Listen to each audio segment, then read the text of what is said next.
I'm Aaron Matus with D1 Ticker and Collegiate Sports Connect, joined today by Clifton Douglas to talk a little bit about women's soccer as we get ready for the College Cup this weekend. Clifton, you are out west getting ready to watch the action, so thanks for joining us today and taking some time. My pleasure, Aaron. Thanks for reaching out.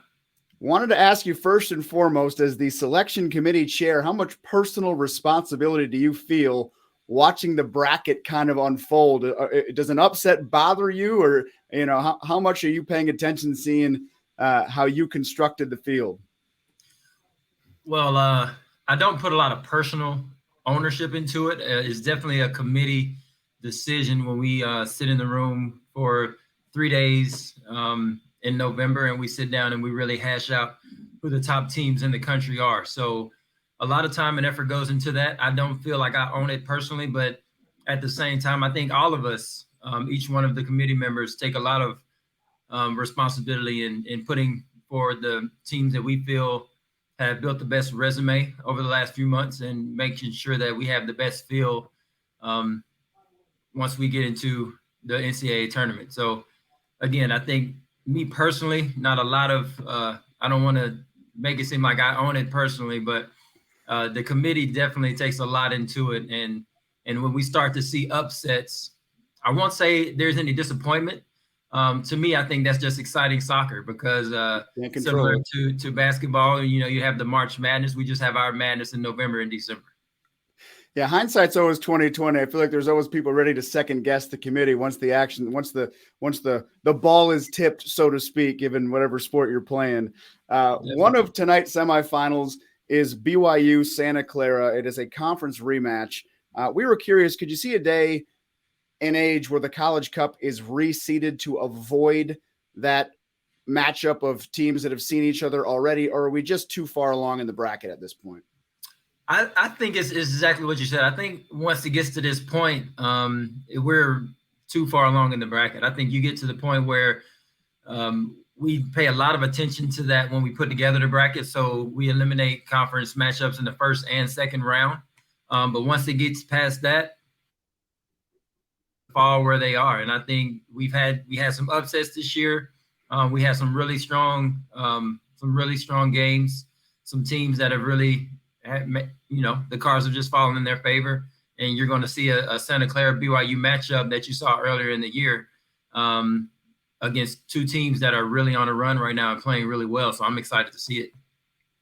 If BYU wins and does advance, the title game moves off of Sunday and will be played on Monday. And we were just curious, do you have any expectations of how the move to Monday may impact viewership on ESPNU?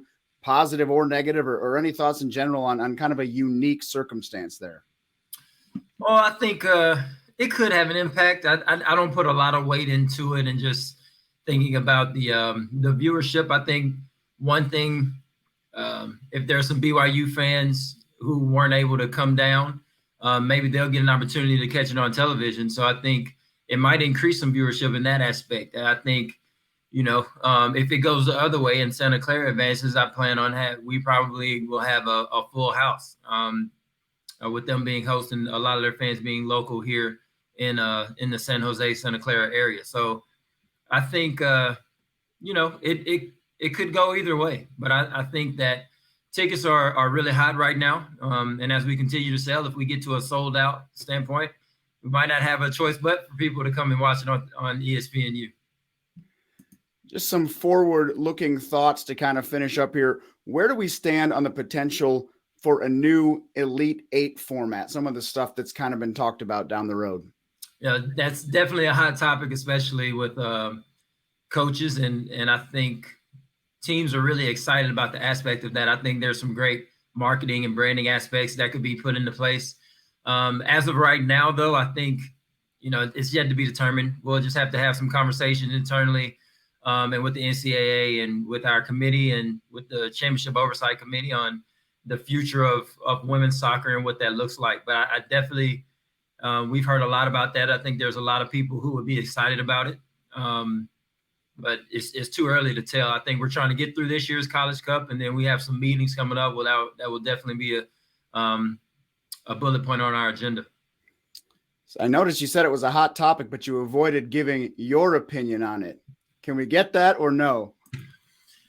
Well, my personal opinion won't matter too much. This is my last year on the committee, so I think as I exit, they'll probably make that decision without me. But I think it could be exciting. I definitely think it could be exciting.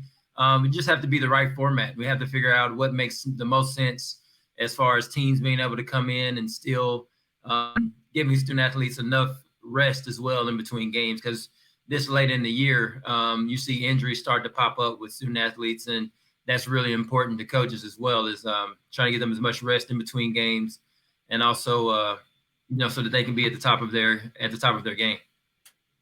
That sounds great, Clifton. Thank you so much for making some time for us, and more importantly, enjoy the action this weekend. I appreciate it. Thanks, Aaron.